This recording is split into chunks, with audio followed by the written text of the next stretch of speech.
ನಮಸ್ಕಾರ ಸ್ನೇಹಿತರೆ. ಉಜ್ಜನಿ ಮರುಳ ಸಿದ್ದೇಶ್ವರ ಸ್ವಾಮಿ ತೈಲಾಭಿಷೇಕದ ಕಥೆ ಭಕ್ತರ ನಡುವೆ ಬಹಳ ಪ್ರಸಿದ್ಧವಾಗಿದೆ.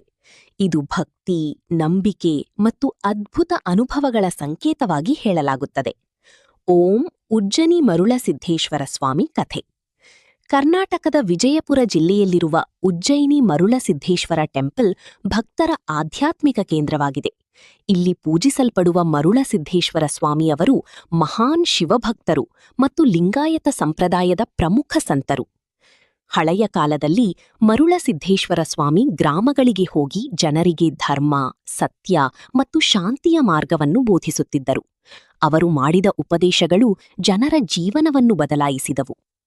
ತೈಲಾಭಿಷೇಕದ ಅದ್ಭುತ ಕಥೆ. ಒಮ್ಮೆ ಒಂದು ಗ್ರಾಮದಲ್ಲಿ ಭಾರೀ ರೋಗ ಹರಡಿತು. ಜನರು ಬಹಳ ಕಷ್ಟ ಅನುಭವಿಸುತ್ತಿದ್ದರು. ಆಗ ಭಕ್ತರು ಸ್ವಾಮಿಯನ್ನು ಪ್ರಾರ್ಥಿಸಿದರು. ಸ್ವಾಮಿ ಹೇಳಿದರು, ಶಿವನಿಗೆ ತೈಲಾಭಿಷೇಕ ಮಾಡಿ ಭಕ್ತಿಯಿಂದ ಪೂಜೆ ಮಾಡಿದರೆ ಎಲ್ಲಾ ಕಷ್ಟಗಳು ದೂರವಾಗುತ್ತವೆ.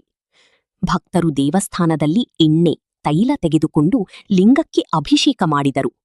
ಆಶ್ಚರ್ಯಕರವಾಗಿ ಕೆಲವೇ ದಿನಗಳಲ್ಲಿ ರೋಗ ಕಡಿಮೆಯಾಯಿತು ಮತ್ತು ಜನರು ಆರೋಗ್ಯವನ್ನು ಪಡೆದುಕೊಂಡರು. ಆ ದಿನದಿಂದಲೇ ತೈಲಾಭಿಷೇಕ ವಿಶೇಷ ಮಹತ್ವ ಪಡೆದುಕೊಂಡಿತು. ತೈಲಾಭಿಷೇಕದ ಮಹತ್ವ. ಭಕ್ತಿಯಿಂದ ಮಾಡಿದ ತೈಲಾಭಿಷೇಕ ದುಃಖಗಳನ್ನು ನಿವಾರಿಸುತ್ತದೆ ಎಂದು ನಂಬಿಕೆ. ದೇಹ ಮತ್ತು ಮನಸ್ಸಿಗೆ ಶಾಂತಿ ನೀಡುತ್ತದೆ.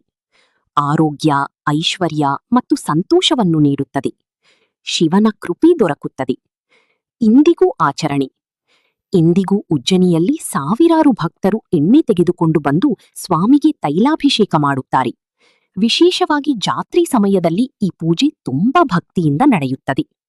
ಧನ್ಯವಾದಗಳು.